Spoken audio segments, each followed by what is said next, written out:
Hola, ¿qué tal? Muy buenas noches, ¿cómo están? Bienvenidas, bienvenidos a una edición, un programa más de Contacto Legal, el programa de colaboración con la Universidad Continental y de la Facultad de Derecho de la misma Casa de Estudios. Estamos muy felices de saludarlos una semana más. ¿Cómo estás, Cristian? Bien, muy contento, mi querido Julio. Muy buenas noches, doctoras y doctores, amigos y amigas. Efectivamente, estamos así un nuevo miércoles aquí a las 7:15 en punto para tratar un tema de plena actualidad y con un invitado, además de primer nivel, como ya es costumbre también aquí en este espacio para ustedes. Vamos a dar pase al buen Julio para que nos comente de qué trata el tema de la entrevista del día de hoy.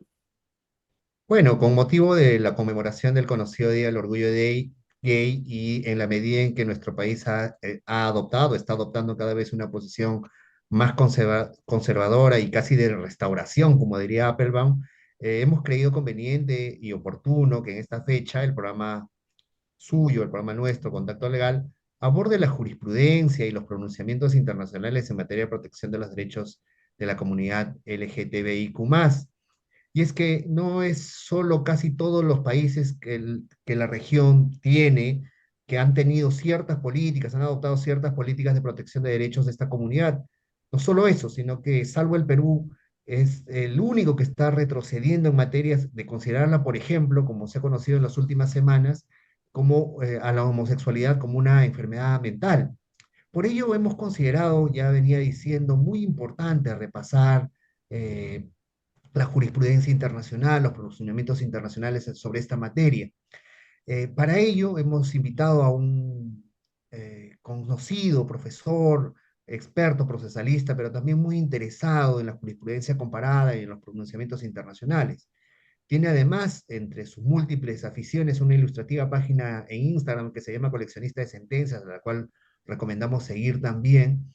Y Cristian, por favor, preséntalo a nuestro querido amigo. Efectivamente, no es la primera vez que nos acompaña y por lo tanto es un gusto volver a tenerlo aquí en su casa. Estamos hablando del doctor Daniel Reina Vargas. Él es abogado por la Universidad de Piura, candidato a máster en Estado de Derecho Global y Democracia Constitucional por la Universidad de Génova, especialista en justicia constitucional, interpretación y tutela de los derechos fundamentales por la Universidad de Castilla-La Mancha y en Justicia Constitucional y Derechos Humanos por la Universidad de Bolonia. Además cuenta con un diplomado en Derecho Constitucional Latinoamericano de la Universidad Austral y, como decía Julio, es gestor de esta página web que recomendamos consultar, coleccionistadesentencias.com, y actualmente es asociado, por cierto, senior del estudio Philip Prieto Carrizo Sa Ferrero de Uría. Mi querido Daniel, qué gusto tenerte con nosotros nuevamente. ¿Cómo has estado? El gusto es todo mío, Cristian, Julio, que buenas noches, que gracias por la invitación. Es siempre un placer estar aquí.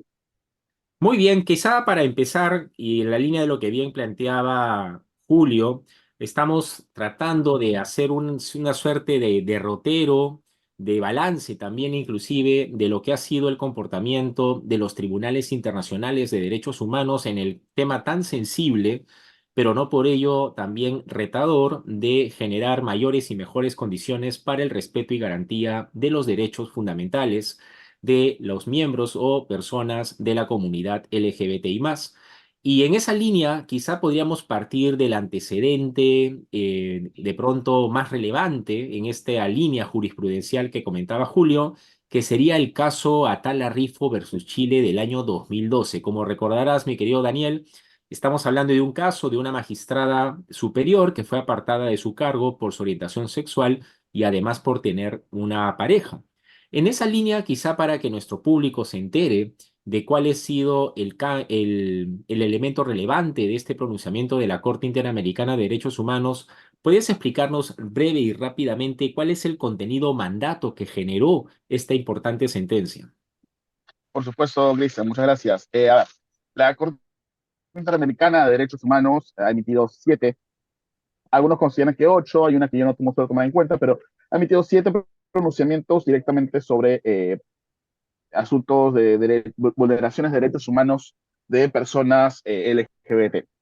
El primer caso, y por eso el que marcó la pauta, es el caso precisamente de Atala Rifo y Niñas versus Chile, porque también se consideró que parte de la vulneración era no solo la misma Karen Atala, sino sus hijas también.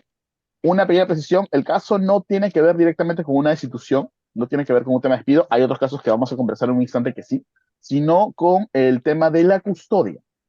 Ujú. La doctora Karen Atala, ella estaba casada con un varón y no recuerdo si eran 2 o 3 hijas, pero luego se divorciaron, y tenían un acuerdo de tenencia conjunta, pero cuando Karen Atala pasa a convivir con su nueva pareja, que era una mujer, es que su ex esposo pide la custodia completa y la justicia chilena se lo otorga. Y se lo otorga sobre fundamentos un poco más, siendo un poco más precisos. Inicialmente la justicia de familia no se lo otorga, mantiene que era necesario que ambos padres estuvieran presentes en la vida de las niñas. Pero es la Corte Suprema chilena la que determina que, bajo argumentos claramente homofóbicos, que las niñas se iban a confundir, se iban a desviar, que eso no es una familia de verdad, y determina que la custodia debía ser solamente del padre. Ujú. Entonces la Corte Interamericana de Derechos Humanos aborda por primera vez esta pregunta. Dentro de las categorías protegidas por el derecho a la igualdad y no discriminación, ¿se encuentra también la orientación sexual? Que es un tema que evidentemente no había sido abordado ni al momento de redactar la Convención Americana, ni en ningún momento hasta ese punto. Entonces, la Corte evalúa y dice, sí, el derecho a la igualdad y no discriminación tiene una vocación expansiva y debe buscar la igualdad dentro de las circunstancias en las que no exista un carácter diferenciador. Entonces, bajo esa lógica, incluye a la orientación sexual como una categoría protegida por la Convención Americana sobre Derechos Humanos y, por tanto, verifica que la sentencia de la Corte Suprema, que no se ha basado en factores como el bienestar de las niñas realmente, ni aspectos vinculados con su actitud como madre, sino únicamente en su orientación sexual, es discriminatoria y, por tanto, hay una vulneración de la Convención Americana y responsabilidad internacional por parte del Estado por la actuación de su justicia. Claro, o sea, de hecho esta Ahora, es una sentencia bien importante, ¿no? Porque quizá para quedarnos con una primera idea fuerza del caso Atala Rifo y Niñas versus exacto. Chile, como el principio de igualdad y no discriminación es un mandato abierto y, como bien mencionabas, de vocación expansiva, procurando proyectar su mayor eficacia posible, a partir de esta sentencia, dentro de las categorías o razones prohibidas, se pasa a considerar el tema de la orientación sexual, lo cual constituía pues un estándar y un punto de quiebre frente a lo que había sido el derrotero jurisprudencial de algunos países dentro de la región, ¿correcto? Correcto, así es, así es. Esa es eh, el- la clave del caso Atala. Lo particularmente importante de este caso es que Ujú. clarifica este punto. El derecho sexual es una categoría protegida por el principio de derecho de igualdad, Ujú. y no cabe duda de ello. Y estamos Correcto. hablando, fíjense, de una sentencia del 2012, Ujú. no hace mucho. Exacto. 13 años. Pero más bien parece bastante y que el país, el Perú, no ha avanzado pese a que ya hay un claro sendero de hace 13 años, ¿no? 2012, 2024 es bastante tiempo, es verdad. Mm, Mencioné hace un instante que son 7 las sentencias, 2 de ellas son Sí, contra Perú. Vamos a hablar de eso en bueno, un bueno. instante también. eh, pero digamos, para también un poco cerrar ya no la línea general que muy bien has dicho tú, ha preguntado Cristian, digamos, en la línea más bien más particular del derecho a la familia, del derecho de familia, perdón, no a la familia, del derecho de familia, también creo que cierra este tema de que no puede haber orientación o discriminación por orientación sexual cuando hay relaciones de familia, ¿no? Cuando hay relaciones de expareja o con hijos de por medio, no puede ser una categoría para que los jueces puedan decidir sobre la tenencia, sobre la custodia, ¿correcto? Sí, recordemos que la Convención Americana también incluye la protección de la familia como un derecho humano, y incluye el derecho contra el matrimonio, formar una familia y la protección de la familia misma. Eh, y en esta línea también no debemos olvidar que el caso Atala no es solo Karen Atala, sino como dices, caso Atala Rifo y niñas contra Chile. Ujú. Entonces, las niñas, las hijas de Karen Atala también son víctimas del caso, también son consideradas personas cuyos Así derechos es. han sido vulnerados. Y porque precisamente aquí se había el efecto de la sentencia discriminatoria de la Corte Suprema chilena no solamente recaía sobre Karen Atala al discriminarla por razones de orientación sexual, sino que tenía un impacto sobre las hijas al Ujú. privarlas de tener una relación normal con su madre por un motivo injustificado.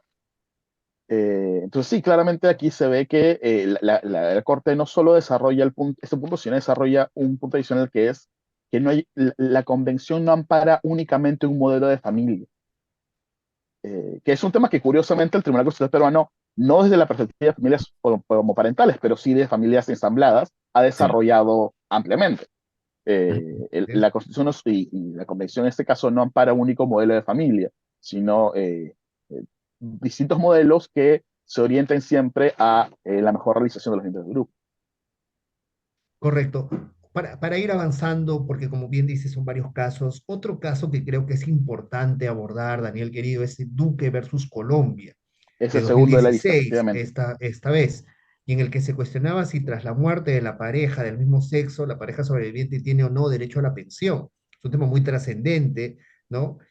Por favor, más allá del apretado resumen que estoy haciendo yo de hechos, coméntanos qué decidió la Corte y qué disposición se extrae, no solo para el país demandado, que era Colombia, sino también para los demás países sometidos a la Convención Americana de Derechos Humanos. El caso de Uribe contra Colombia tiene una particularidad y es que nos enfrentamos a una situación que ya había sido en general, no en el caso concreto, pero en general reparada por la propia justicia colombiana. La Corte Constitucional Colombiana, todos sabemos, es una corte de referencia en la región y ya había determinado anteriormente, a la fecha en la que se emite la sentencia de la Corte Interamericana, ya la Corte Constitucional Colombiana había determinado eh, que las parejas de mismo sexo también tenían acceso a una pensión. En el caso de Ángel Duque, él había convivido por un periodo bastante largo, no tengo el dato exacto en este momento, pero superaba la década, me parece que eran 2, 3 décadas de 14 años, me convivencia. parece. Sí, en torno entre 1 y 2 décadas de convivencia. Y, y había quedado desamparado en realidad por la muerte de su pareja. Entonces, esa es una situación que ya había sido reparada a nivel interno a nivel de ordenamiento interno por la Corte Constitucional Colombiana, pero la Corte Interamericana determina que eso no es suficiente. En el caso, al contrario, el hecho de que haya sido reparado por la Corte Constitucional Colombiana muestra que en el caso concreto del señor Duque sí hubo una vulneración, que no fue atendida en su momento. Y por tanto determina que sí, que la separación, la distinción de no permitir a las parejas del mismo sexo que era expresa, el acceso a las pensiones de sobrevivencia era también discriminatorio, porque estos sí eran parejas que estaban establecidas y debían recibir la misma tutela por parte del ordenamiento. De Ahora, acuerdo. esta figura hasta ahí prevista podría ser compatible, digamos, para avanzar en algo que sé que sigue siendo inconstitucional, pero podría ser un avance, digamos, reconocer estos derechos pensionarios de las parejas del mismo sexo, ¿no? Es un tema de realidad bien discutible y aquí hago un salto ligero a otras latitudes. Y me mantengo así, o sea, como esta Ujú. idea. Bien has dicho que es inconstitucional y de hecho la misma Corte Interamericana en la opinión consultiva Sí, OC24, determina que el único mecanismo de reconocimiento para las parejas del mismo sexo debería ser el matrimonio, porque cualquier mecanismo distinto, unión civil u claro, otra figura equiparable, un registro de pareja de convivencia, siguen siendo ineficaces. constituiría una diferenciación Así es, injustificada. insoportable, ¿Ya? sí. Entonces, eso es la posición que ha adoptado la Corte Interamericana. El Tribunal Europeo de Derechos Humanos tiene una posición distinta, que de hecho muchas veces es confundida y es utilizada como caballita de batalla por muchas personas que están en contra de este desarrollo. Eh, es muy citado por grupos conservadores el caso, me disculparán que no hay un play en el francés, pero lo intentaré, Chopin y Charpentier contra Francia, que es el Así caso es. precisamente de una pareja de dos varones que pidieron el reconocimiento que se les permitiera casarse. Y la del Tribunal Europeo rechaza esa demanda, pero la rechaza porque ya existía un sistema de registro de convivencias disponible para personas del mismo sexo, para parejas del mismo sexo, y considera que esto les permitía acceder a la misma tutela. Entonces, considera que el Tribunal Europeo tiene una posición más de que corresponde a cada estado determinar, según las características de su sociedad, si va a brindar un mecanismo matrimonial o no. Pero, y esto es lo que se suele odiar cuando se cita este caso, el criterio del Tribunal Europeo va un poco más allá. En los casos Oliari contra Italia, Valenatos contra Grecia, y sobre todo en Fedotová contra Rusia, veamos por dónde va el tema, determina que el Estado tiene que decidir si puede decidir si otorga un mecanismo matrimonial o no, pero tiene que haber un mecanismo. Si hay una obligación derivada del Convenio Europeo de Derechos Humanos, no expresa, pero derivada por la jurisprudencia de la lectura que hace el Tribunal Europeo, de que sí debe brindarse un mecanismo de protección que podría ser precisamente un mecanismo de convivencia. Pero la inexistencia de un mecanismo sí es lesivo, e incluso, porque esto fue el argumento de los abogados rusos, incluso si la misma población está en contra. Eso no es argumento para no reconocer ni brindar un mecanismo de protección a las parejas del mismo sexo derivado de las obligaciones internacionales asumidas para el Convenio Europeo.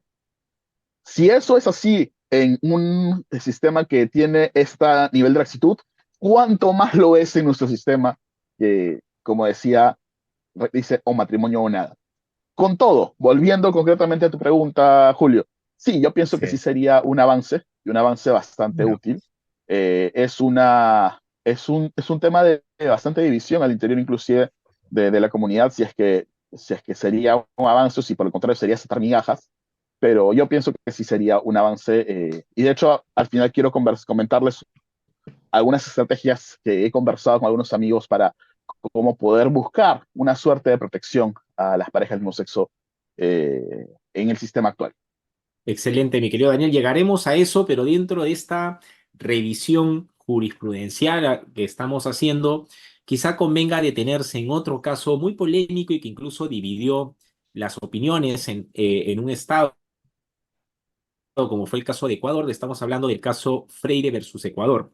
Como recordarás, se trataba de un oficial que fue dado de baja por mantener relaciones sexuales con un soldado, es decir, con un subordinado en términos jerárquicos.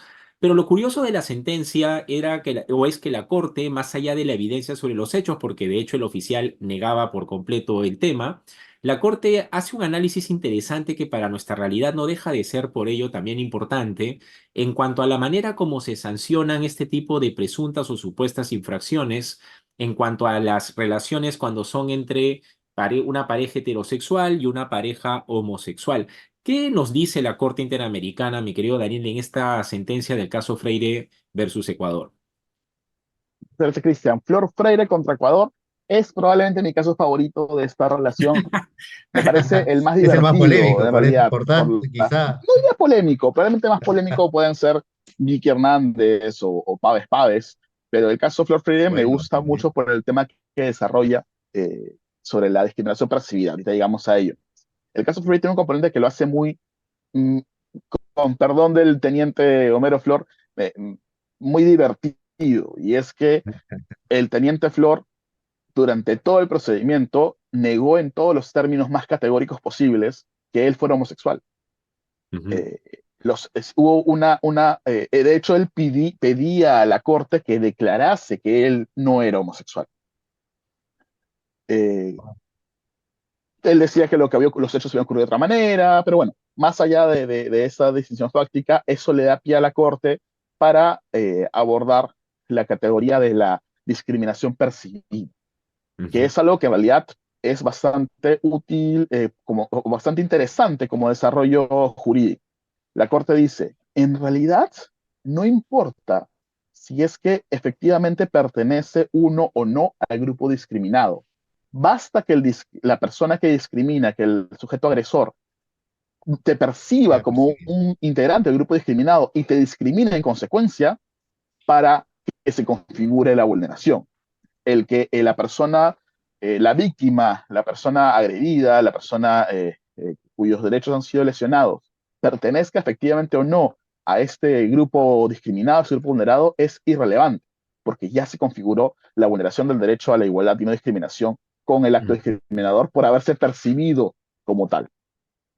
Y es un punto que es, de hecho, una sociedad en la que el principio de igualdad sufre tanto como la nuestra, es algo bastante importante de traer a colación. Sí, de hecho justo lo decía porque en nuestro país todavía el tema de declararse homosexual, incluso por algunos sectores lo ven como algo negativo, peyorativo, y por lo tanto hay quienes hacen 20.000 formas o buscan 20.000 maneras de dejar de lado cualquier sospecha de que tengan una orientación sexual diferente. Y lo importante de esta sentencia es que más allá de que sea verdad o mentira, el tema de la orientación sexual no puede justificar o este tratamiento diferenciado, digamos, porque esto constituiría una violación del mandato de igualdad y no discriminación. O sea, más allá de que realmente seas de una orientación sexual diferente, es decir, heterosexual u homosexual, no debería ser un parámetro o una variable al momento de cómo el Estado particularmente regula y determina inclusive el quehacer de las personas, ¿no?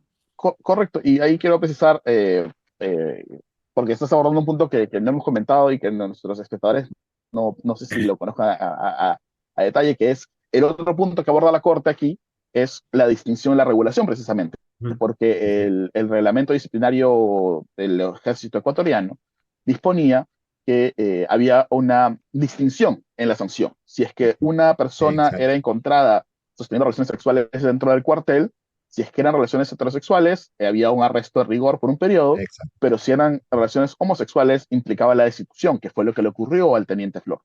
El teniente Flor fue dado de baja por haber supuestamente tenido relaciones sexuales con otro soldado, pero él dice evidentemente que no.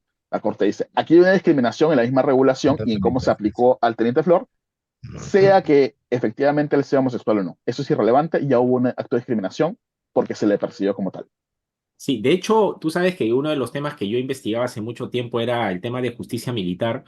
Y en algún episodio de nuestro Código de Justicia Militar pasado teníamos una conducta así, que sancionaba de manera más drástica, vamos a decirlo así, el haber encontrado a un personal militar teniendo relaciones sexuales con otro varón, vamos a plantearlo en esos términos, o en relación homosexual, constituía un agravante en la conducta delictiva en el Código de Justicia Militar de hace algún tiempo atrás. Entonces, por eso quería hacer énfasis en ese aspecto, ¿no? Porque de hecho hay lecciones aprendidas, algunas que sí han sido aprendidas y otras que seguramente ahora en la conversa también serán importantes destacar. Muchas gracias, Daniel.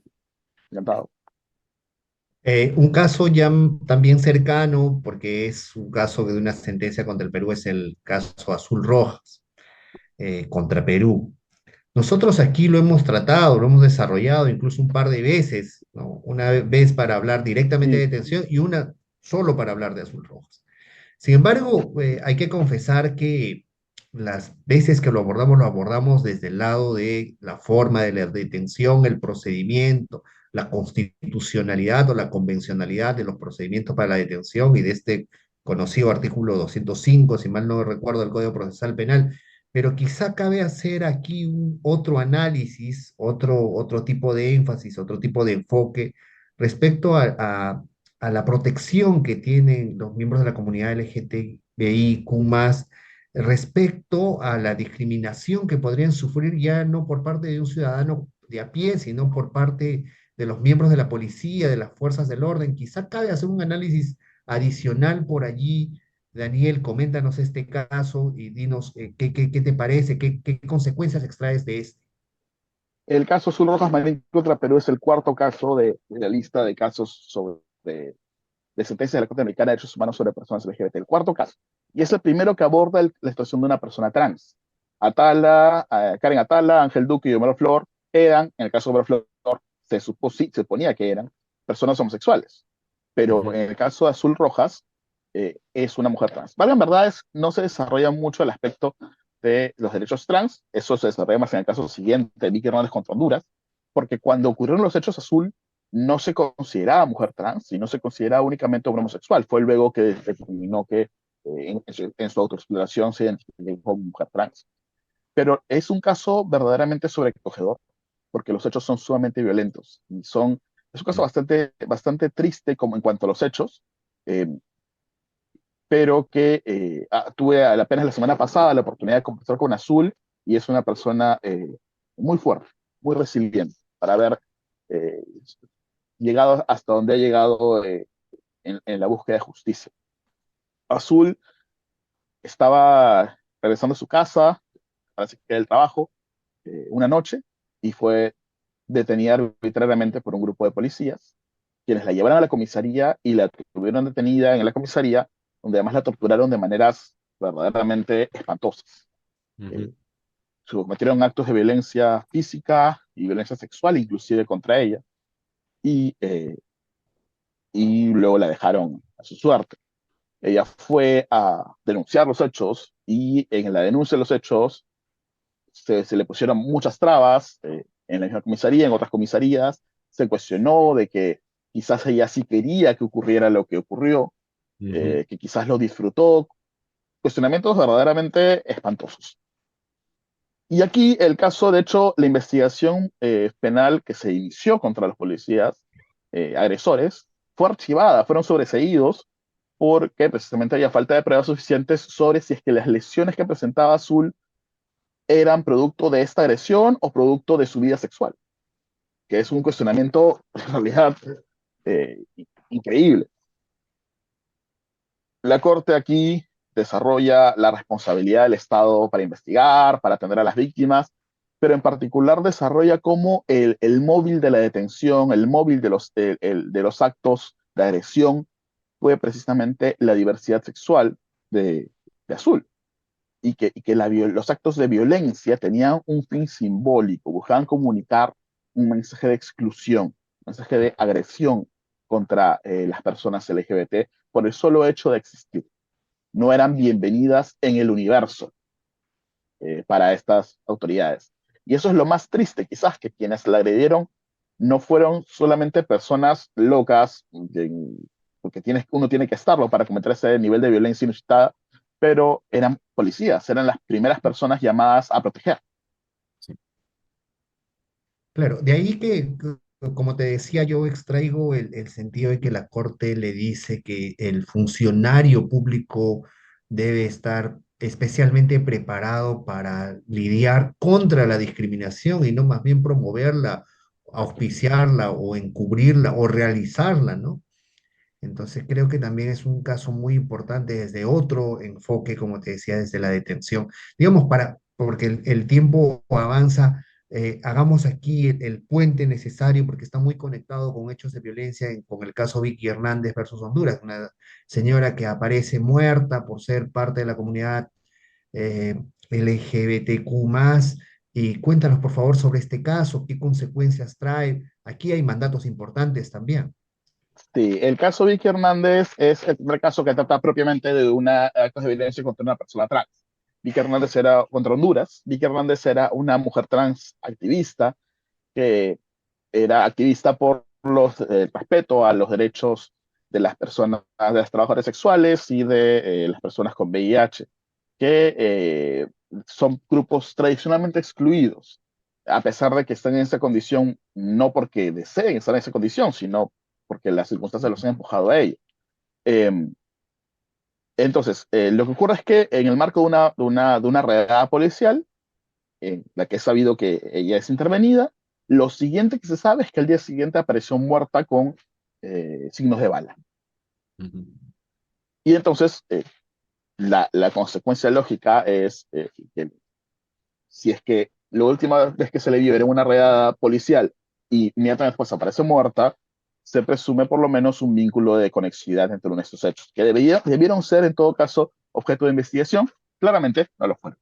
Entonces la Corte nuevamente desarrolla ese punto y observa aquí amplía, por así decirlo, lo que ya había iniciado con el caso Atala y determina claramente que la identidad de género también es una categoría protegida y observa que el móvil del asesinato de Vicky Hernández fue su identidad de género y que es un derecho elemental el no ser objeto de violencia. Por ujú. ende, si es que no ser objeto de violencia, particularmente por presentar una diversidad sexual, por presentar una identidad de género distinta. Hay un asunto que a nivel jurídico da mucha discusión, y es que en este caso la Corte, con un voto en contra muy sonado de la entonces presidenta, la magistrada Elizabeth Odio Benito, eh, determina la Corte en mayoría que la Convención de Belén du Pará, la Convención para la Eliminación de Formas de Discriminación contra la Mujer Esto, no hay problema. Interamericana, Ujú. eh, aplica a las mujeres Aplica. trans. La Corte en mayoría determina esto, determina que los derechos reconocidos en la Convención de Belén do Pará no solo aplican a las mujeres cis, o sea, aquellas que nacieron con sexo asignado femenino, sino también a las mujeres trans, porque son un grupo vulnerable que también está sujeto a violencia. De hecho, un dato que me parece sobrecogedor y que me hizo temblar la primera vez que lo escuché, por lo sorprendente que es que la esperanza de vida, si la esperanza de vida de una persona en Latinoamérica, con todos los problemas que tenemos, está en torno a los 70 y tantos años, la esperanza de vida de una mujer trans en Latinoamérica está en torno a entre los 32 y 35 años. Y todo por un simple punto de que son objetos comunes de violencia y tienen mucha dificultad en acceder a los servicios de salud. Entonces, aquí la Corte termina, como diría, con el voto en contra, que fue también muy sonado, de la jueza Benito, porque es una discusión en realidad bastante interesante y con bastantes argumentos para un lado y para otro, pero la Corte determinó, en mayoría, que la Convención de Belén do Pará aplica a las mujeres trans y que en este caso el móvil de accidentes por identidad de género y que eso vulnera el derecho a no ser objeto de violencia. De acuerdo, muchas gracias, Daniel. Sí, de hecho, son casos muy sensibles. El caso que acabas de comentar, el caso de Azul Rojas Marín, y por eso creo que se hace pertinente hacer esta revisión para que de alguna forma todos empaticemos con esta cruda y dura realidad que enfrentan las personas que integran esta comunidad LGBTIQ+, y vamos un poquito avanzando quizá para que el tiempo no nos quede corto y podamos tener una visión más completa de lo que ha sido este derrotero jurisprudencial, quizá un poco cambiando el tono de la conducta discriminatoria, pero no por ello deja de ser un acto de violencia y eso es importante subrayarlo. Quizá convenga ahora hacer comentarios del caso Paves contra Chile, ¿no? Que es un caso interesante también, algo polémico, ¿no? El caso de una persona que así fue removida de su plaza como docente debido a que la iglesia le quitó la certificación en atención a su orientación sexual. Un poco de qué trata el caso Paves contra Chile, que es un caso un poquito más reciente, que subrayo, todo acto de discriminación al final es un acto de violencia, y aquí, en este caso, ¿cómo es que se discriminó y se violentó los derechos de esta persona? Sí, bueno, valgan verdades, los casos de Azul Rojas Marín contra Perú y Vicky Hernández contra Honduras son los más eh, tristes, porque son los Sí. que se refieren a actos de violencia física y Ujú, sexual contra estas personas. Los otros casos se refieren a otros derechos que no son menos importantes, ujú, pero que nos permiten quizás una discusión un poco eh, más abogadil, si se quiere. Páez, en el caso de Páez, caso Sandra Páez sí, Sandra Páez es una profesora de religión, lo cual nos lleva a una serie de aspectos laborales como el empleador ideológico y todas estas matices. Sandra Páez era una profesora de religión en una escuela pública y todos sabemos que aquellos estados que todavía mantenemos un curso de religión católica, tenemos toda esta regulación, muchas veces en concordatos o en acuerdos internacionales con la Santa Sede. Ocurre en el Perú, el concordato con el Perú establece que lo ordinario, o sea, el obispo del lugar tiene que validar la idoneidad de las personas que enseñan religión. Algo similar ocurre en Chile, donde Sandra Páez fue profesora de religión por 22 años. Y después de toda esta trayectoria como profesora de religión por 22 años, ella eh, se, se hace conocido que ella era lesbiana y tenía una pareja mujer. Entonces, al saberse ello, el obispo del lugar la hace elegir entre someterse a terapia de conversión o retirársele el certificado de idoneidad, que es lo que le permitía desempeñarse como docente de religión.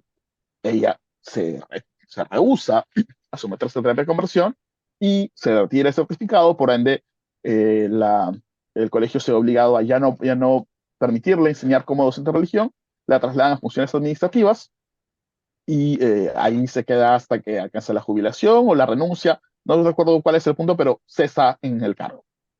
Entonces la corte dice, ok, sí, este era un caso muy polémico y con muchos argumentos por el tema precisamente de empleo ideológico, ¿no?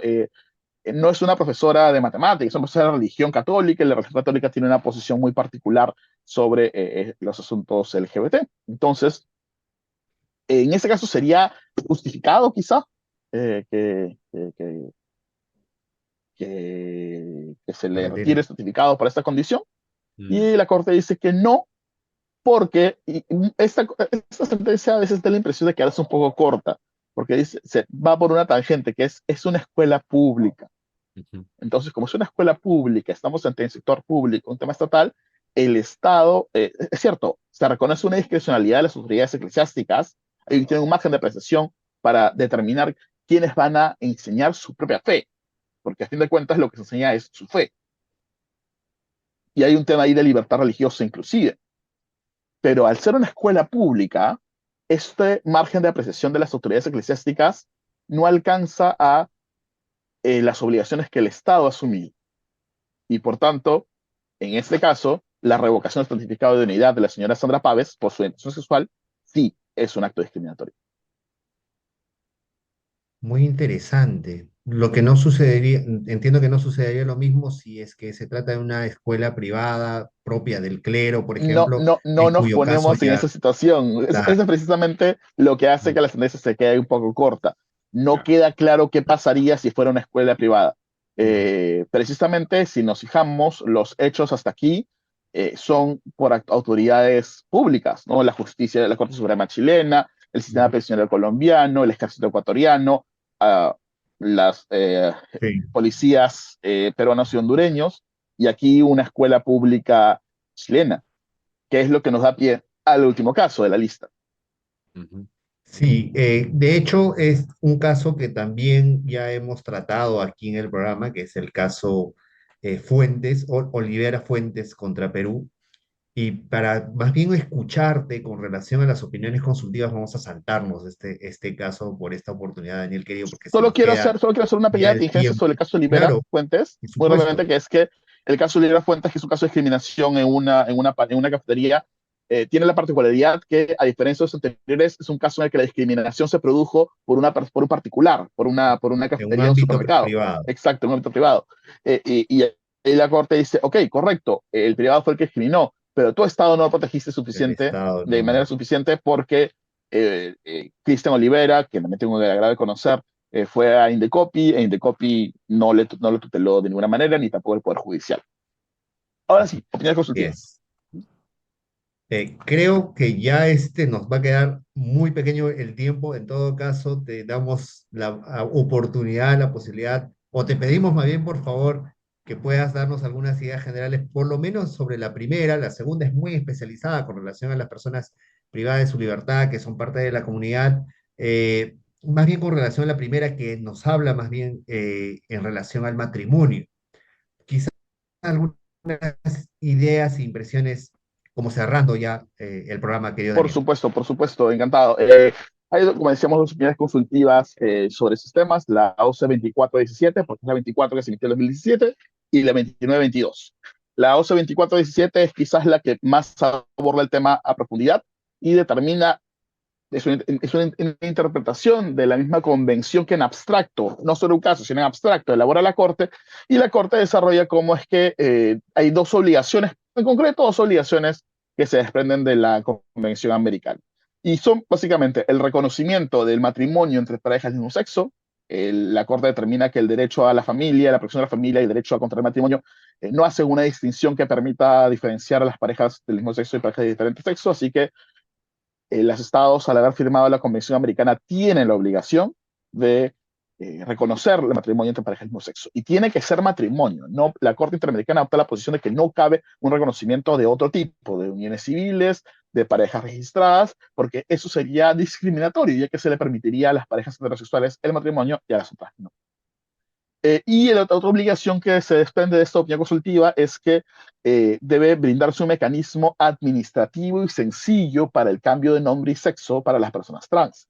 Es un mecanismo que no debe requerir Es cierto. una intervención quirúrgica ni nada por el estilo, sino basarse en la identidad autopercibida directamente de la persona y debe ser un mecanismo sencillo y directo. En nuestro país tenemos un mecanismo judicial que fue abierto por el caso Romero Sadarriaga, por el Tribunal Constitucional, pero que precisamente con lo escueto de este pronunciamiento, que tuvo como ventaja eliminar el nefasto precedente PEM, pero por lo escueto de este pronunciamiento no, no hay claridad ni uniformidad sobre la manera en la que se debe aplicar esto.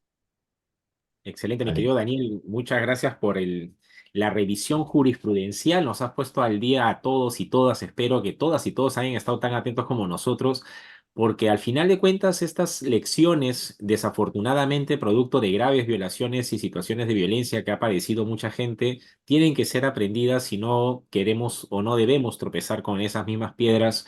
Así que es enhorabuena que hayamos hecho esta revisión con motivo de este mes tan importante, pero quizá nos puedes dejar algunas dos o tres ideas fuerza que tú considerarías pertinente que a nuestro público le debe quedar muy claro para que saquen como lecciones, decimos, de esta importante e interesante entrevista contigo. Por supuesto, Cristian. Pienso que hay dos claves que saco de todo esto.